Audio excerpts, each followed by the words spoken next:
Bem-vindos a mais um episódio do Mais Experience. Hoje estamos recebendo com muita alegria doutora Emanuele Polese, além de profissional, uma grande amiga, 35 anos aí de amizade. Bastante, hein, Magda? Então, doutora Emanuele, ela é cirurgiã dentista. Sim. E especialista em odontologia do sono. E com muito orgulho para o nosso estado, sendo a terceira profissional certificada aqui no Espírito Santo. Bem-vinda, é uma alegria você estar aqui conosco, obrigada. A alegria é toda minha. E fala um pouquinho da sua trajetória. Bom, eu me formei já tem 24 anos, né?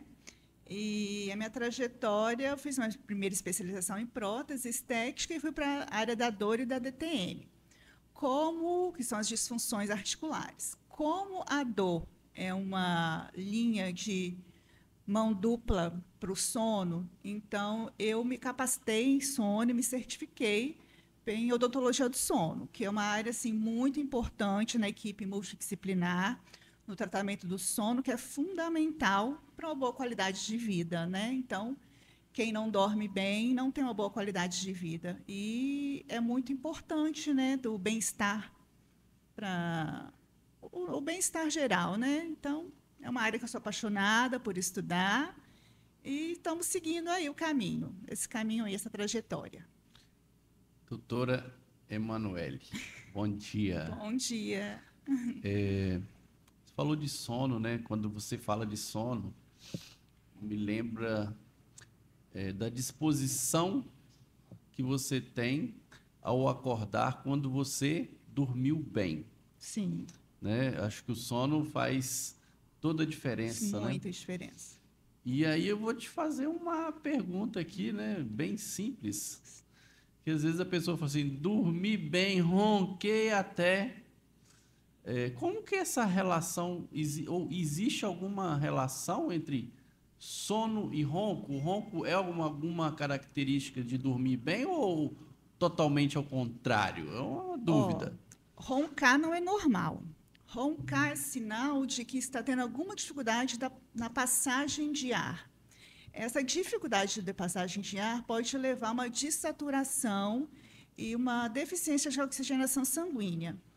O ronco também é um sinal que você está mantendo um sono mais superficial, porque pode ser um sinal de uma apneia do sono, né, que é uma doença sistêmica, que traz problemas metabólicos. Então, roncar não é normal e é um sinal de alerta para ver o estado geral de saúde. É bom consultar um profissional para saber o motivo desse ronco. Ele pode ser secundário a algumas doenças sistêmicas, como alguma dificuldade respiratória, rinite, geralmente as pessoas tabagistas, refluxo. Então, é um sinal de alerta. Emanuele, já você estabeleceu, né, multifatores aí na questão do ronco, e onde entra a questão odontológica nessa questão do ronco? Como que é isso, né? Que às vezes a gente pensa, né, em gordura, estou acima do peso, está obstruindo alguma coisa. Sim. A questão odontológica, qual a influência? Onde que ela entra? Olha, a odontologia ela entra tanto na questão preventiva quanto no tratamento, né? Vamos falar de prevenção. O ronco, a apneia do sono, pode estar muito ligada a problemas esqueléticos da face. Aquela pessoa que tem o queixinho mais retraído, o céu da boca mais alto. A criança não é normal roncar, tem que pesquisar. Às vezes é algum problema respiratório que interfere no crescimento facial dela.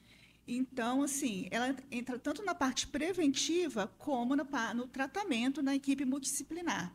Vamos ver um exemplo.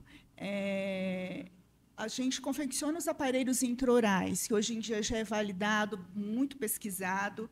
E o que esse aparelho faz? Ele mantém o queixo para frente, porque a principal área de obstrução das vias aéreas da apneia é posterior à língua.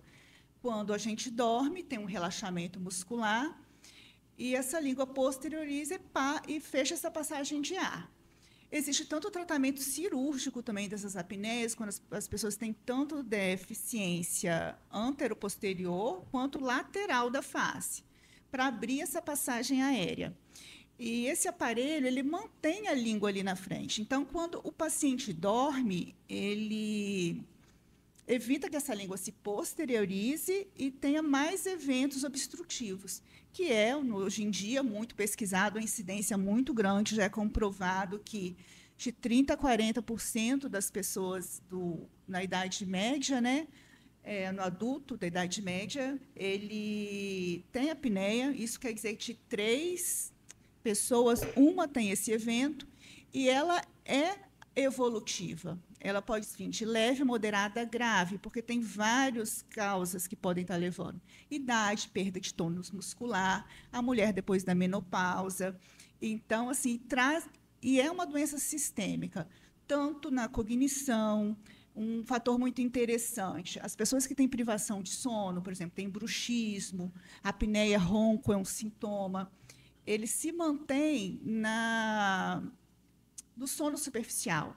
E nós precisamos do sono profundo, que a gente chama de sonos de ondas lentas, que vai do N3 ao sono REM, que é aquele de movimentos dos olhos, né?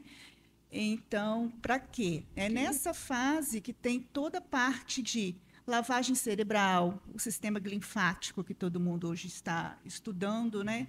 A cognição da memória, a liberação de hormônios, testosterona, hormônio do crescimento, tudo isso a gente precisa de estar nessa fase do sono mais profundo. Então, é correto eu dizer que o ronco ele me atrapalha a entrar no sono profundo, sono REM? Sim, ou não, ele é um nenhuma relação? Não, ele é um sinal de que tem alguma coisa errada e que que pode estar te privando de um sono mais profundo.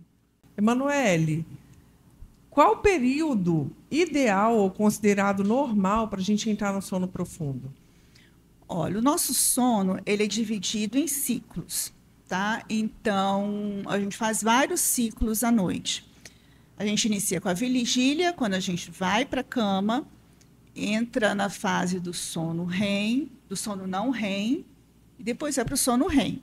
O sono não REM é dividido em fases N1, N2, N3 e depois do REM. A latência para o sono REM, para você começar, que é o sono, né, é em média 90 minutos. Tá? O sono N1, N2, que é o inicial, é o sono que você vai consolidando esse sono. Você vai perdendo tônus muscular, você vai relaxando, até chegar no sono N3, que é o sono de ondas lentas, que é o sono que vai começar seu organismo melhorar sistema imunológico, cognição, liberação de hormônios. Então, o emocional é muito importante. Então, assim, se você tem algum evento, ronco, resistência de vias aéreas, apneia, bruxismo, você fica só nesse sono mais superficial. E o seu sistema nervoso, ele fica, dormir é parasimpático, é relaxar. Se você mantém esse sono superficial em N1, N2, você fica no sono que a gente chama simpático, que é luta e fuga. Você tem mais problemas cardíacos, mais tendência a ter AVC. Então, assim, e dormir é um ritual, você aprende a dormir, né? A mãe, quando tem um bebê, quando ele é muito pequeno, ele não produz a melatonina. Então, a mãe, tipo, sincroniza ele com o ambiente da casa. Então, é um ritual. Então, assim, você tem que ter hábitos para manter. Então, assim, se você já é mais que comprovado, a privação de sono, você dirigir em privação de sono é igual você dirigir alcoolizado, por causa você perde seu reflexo, interfere nas tomadas de decisões. Você vai fazer uma cirurgia importante, seu sistema imunológico precisa de estar bem restaurado, dormindo, né? Câncer, a literatura já tem mostrado que as pessoas que trabalham em turno, porque a noite foi feita para dormir. A melatonina, ela não é só o hormônio do sono, da noite, ele é o hormônio do sistema imunológico, ele é o hormônio que faz outros efeitos. Então, hoje em dia, a gente está numa fase de muitos estímulos. A pandemia trouxe muita coisa boa, mas também trouxe hábitos, né, de trabalhar em casa, ficar exposto à tela, Então, assim, a sociedade, assim, o bruxismo mesmo, o bruxismo causa privação do sono, essa superficialização do sono, muito ligada à emoção, ao estresse. E hoje em dia a sociedade mudou muito, né? Então, hoje em dia o estímulo, a academia vai até meia-noite, então, o supermercado tem até 10 horas da noite. Então, assim, isso a sociedade está mostrando, esse super estímulo que ela está tendo, na saúde emocional, principalmente, né? Eu acho que os princípios de Light, que o escureceu, tem que dormir, tem que, igual a nossa mãe falava, né? Se você não dormir cedo, você não vai crescer. É verdade, porque você precisa de estar no sono profundo para liberar o hormônio do crescimento. Então, criança que não dorme não cresce. Então, assim, é bem interessante. É bem interessante e impactante. Você Sim. citou sobre a melatonina. A gente está vendo, estamos vendo muitas pessoas tomando a melatonina. Ela é recomendada? O que você nos diz? Não, melatonina não é suplemento alimentar, né? Então, assim, você produz a melatonina que você precisa. Então, ela não pode ser tomada sem um acompanhamento médico, eu digo dessa forma, porque o metabolismo dela, sintético, não é o mesmo do que o que você produz. Então, às vezes, você está tomando uma superdosagem, isso vai te refletir durante o dia. Então, eu acho que você não precisa tomar aquilo que o seu organismo produz, você tem que dar condições para ele dormir, para ele produzir. Então, assim, Doutora, hábito. e qual essas condições, né, que a gente tem que fazer para que o nosso organismo produza a melatonina de uma forma mais eficaz? Não, assim, você começa a produzir esse hormônio quando a sua retina capta que você está à noite. É o hormônio da noite. Então, dormir na ausência de Sim, luz? pelo menos 2 horas antes de dormir, você tem que tirar todas as exposições de luz, né? É o celular, televisão, aquilo que eu falei, né? Dormir é um hábito, um ritual. Então, o ideal é que 2 horas antes de você ir dormir, você tirar todo qualquer estímulo, né? Luminoso. E existe algum horário assim ideal para o sono? Vamos pôr assim, o ideal para o organismo é você dormir a partir de tantas horas, ou mais cedo ou mais tarde, ou isso não tem nenhuma relação? Olha, cada idade tem a necessidade de estar dormindo, da quantidade de dormir. E essa quantidade também é individual. Às vezes tem o curto dormidor e o longo dormidor. Tem pessoas que têm a necessidade, assim como tem pessoas que têm necessidade de dormir cedo e acordar cedo. Tem pessoas, isso é muito do seu ritmo biológico. Tem necessidade de dormir tarde e acordar tarde. Isso também vai muito de faixa etária. Por exemplo, o idoso, a tendência dele é querer dormir cedo e acordar cedo. O adolescente, isso já é comprovado. Tem uma linha que já até quer mudar a legislação em relação ao adolescente com os horários de dormir, porque isso é fisiológico dele. Não é preguiça, ele tem a necessidade de dormir tarde e acordar mais tarde. Então, Olha, às vezes, interessante.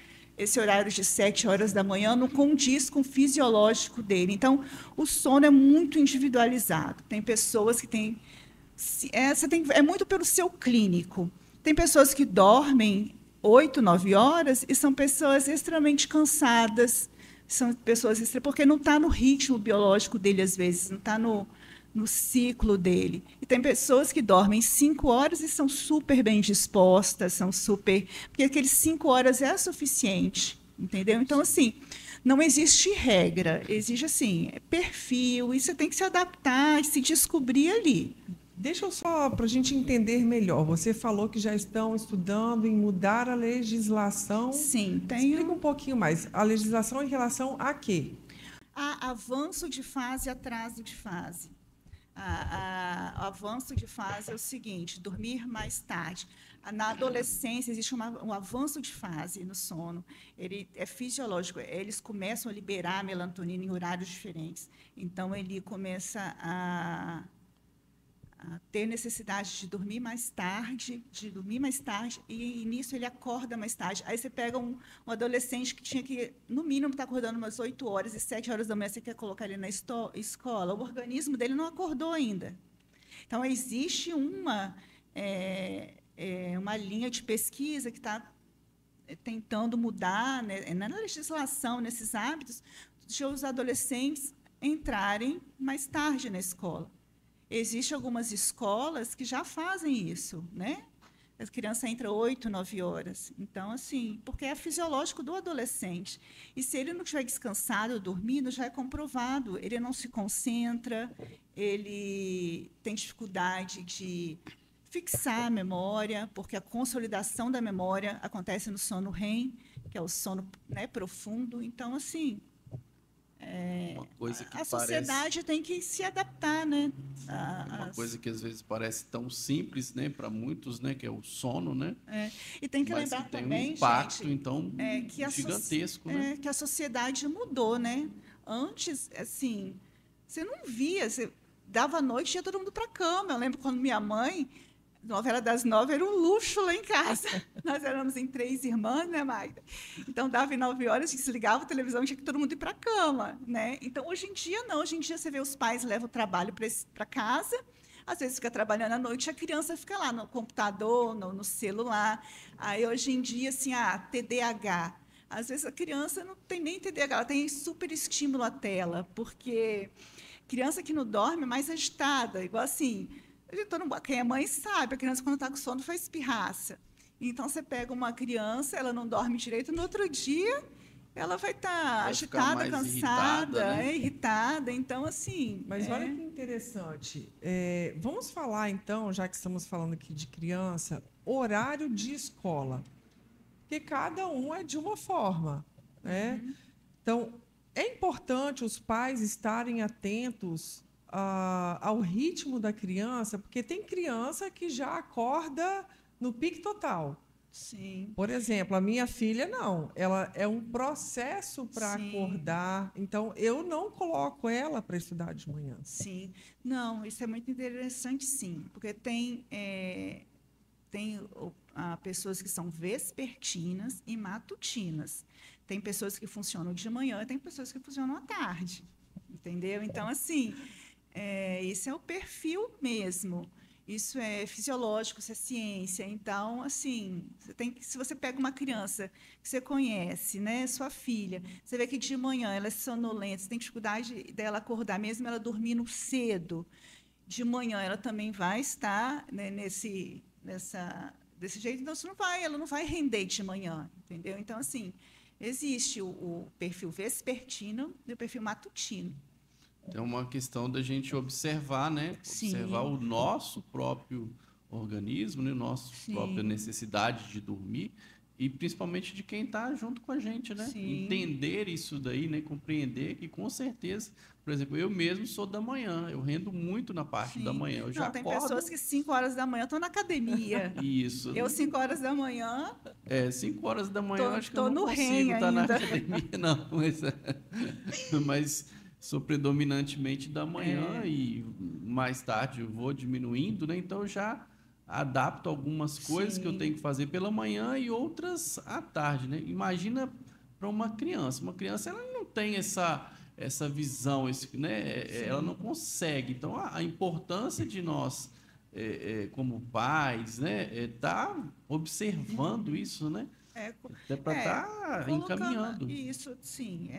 Um alerta aos pais que a gente, né? Observar 2 coisas, né? Roncar não é normal. A criança que ronca, às vezes, ele pode estar com algum problema respiratório, adenoide, amígdala, e que pode estar respirando pela boca. Respirar pela boca pode estar, um sinal de que pode interferir no crescimento dessa criança, daquele céu da palato ogival, que a gente chama, aquele céu da boca mais estreito, porque quando a gente tem o céu da boca normal, vamos dizer, né, que não é estreito, ele cria uma pressão para a língua se posicionar ali e não se posteriorizar. Então, é muito importante que aí evita isso, né? Aí eu observei, vamos lá, na prática, assim. Observei que meu filho ou algum amigo, né, alguma criança, filho de algum amigo, ele tá lá roncando, tá? Na prática, o que eu devo fazer? Onde eu procuro? Quem, né, quais os profissionais que tem na cidade? O Sim. que eu devo fazer? Primeiro procurar um otorrino, às vezes, se a criança tem muita alergia, muita rinite, vive com o nariz entupido, para ver se tem algum problema obstrutivo mesmo de via aérea, e acompanhar o crescimento, levar no odontopediatra, ver esse crescimento da face dela, porque isso é evolutivo, né? Então, Em Linhares, temos muito odontos, sim, pediatras. temos ótimos profissionais na área no otorrino, isso daí às vezes é um pouco de falta de informação dos pais, né? Sim. Então, importante já, Sim, né? já consultado. A Ver porque criança ronca, a criança tem bruxismo, a incidência de bruxismo na criança é muito grande, é maior do que no adulto ainda. Procurar o profissional para ver se está interferindo no crescimento, na arcada dessa criança, e saber a causa, né? Porque o ronco, como o bruxismo, muitas vezes não é a doença, é o sintoma de uma doença, igual uma febre quando você tem uma gripe, né? E profissionais, igual você que é especialista, né, nessa área, em Linhares, tem só você, tem mais alguns? Onde eu te encontro, né? Porque eu já estou pensando, né? Meu filho, né, a gente olha, ele já usa uma plaquinha lá, né? Tem o bruxismo. E a gente viu que quando ele começou a usar algumas essas plaquinhas, isso melhorou bastante, né? E acho que talvez possa ter pessoas que estão nos assistindo que, né, ou eles ou os filhos estejam nessa mesma situação e aonde que a gente vai, né? Qual o melhor caminho aí? Olha, o tratamento é sempre multidisciplinar, né? Mas tanto o dentista capacitado quanto o médico capacitado, ele vai intervir, vai orientar, vai encaminhar. Quem tem a tendência de roncar mais, o homem ou a mulher? Olha, em média, em meia idade, 18% das mulheres roncam, 24% dos homens roncam. Então, assim, nessa idade, vamos dizer que o homem ronca mais. Por fatores como a própria característica orofacial, mais tecidos, uma orofaringe maior, o acúmulo de gordura no homem, nessa idade é diferente da mulher, porque vamos imaginar, a passagem de ar é um tubo flexível. Tudo que e é preciso de uma patência muscular para manter essa passagem de ar aberta. Se você tem mais gordura, mais volumoso, quando entra em atonia muscular, a tendência é fechar mais, né? E roncar mais. Então, a língua tem gordura, a língua fica mais volumosa. Então, o homem tem a tendência a ter essa gordura mais visceral, que a gente chama, né? Entre a musculatura, a barriga, e a mulher, não. Tem aquela gordura mais no bumbum. Então, a tendência nessa faixa etária é do homem roncar mais. Quando entra na menopausa, um dos grandes questionamentos da mulher é que ela começa, às vezes, a roncar mais. Então, isso se iguala, porque ela perde o fator protetor do estrogênio, então ela tem uma atonia muscular maior na menopausa, muda o padrão de acúmulo de gordura, ela começa a acumular gordura entre a musculatura, então, então muda esse padrão. Então, na menopausa, a mulher realmente tende a ter mais apneia e a roncar mais. Pelas mudanças de hormônio, né? Mudança de padrão de acúmulo de gordura. Doutora Emanuele, e a gente falou de vários de aparelhos, né, de várias coisas para que o ronco, né, se amenize, né, ou que até ele não venha a existir. Mas em casos mais graves, talvez que a pessoa ronca muito, existe alguma cirurgia que possa ser feita? A cirurgia também não é garantia, porque como é multifatorial, você tem que ver todas. Ela vai contribuir muito. Pode suavizar, mas assim, eu acho que nenhum profissional pode dizer, vai fazer cirurgia e vai parar. Não, porque tem outros fatores também. Eu não sei se... Ok, não entendi. Ela pode sim ajudar, né? Mas não é uma garantia. Então, Sim. essa questão de ser multifatorial, né? Tem que observar mesmo, ir com as equipes, né? Diferentes, os diferentes profissionais, né? Sim. A Ares respondeu perfeitamente. Muito obrigado. Obrigada a vocês pelo convite. Emanuele, quem tiver interesse, se identificou, né, com alguma coisa, se tiver interesse em te procurar, onde que te encontra? Olha, atualmente eu estou atendendo, né? Meu consultório está ali na Policlínica, na sala 205, tá? Então, qualquer dúvida, qualquer orientação, nós estamos à disposição. Ok, nós vamos deixar o contato também. E muito obrigada. Foi uma aula. Eu mesmo me atentei para vários pontos aqui. Tenho certeza que vai ser muito útil para Sim. muitas pessoas. Né? Para mim ficou muito marcante a importância, principalmente para as crianças, Sim. né? Porque isso pode refletir em toda a vida adulta Sim. delas, né? Então, assim, me marcou bastante e cada vez mais eu vou estar olhando mais atento a isso. Muito obrigado, doutora. Obrigada. Nada. Para você que quer ter mais experiência, continue nos acompanhando.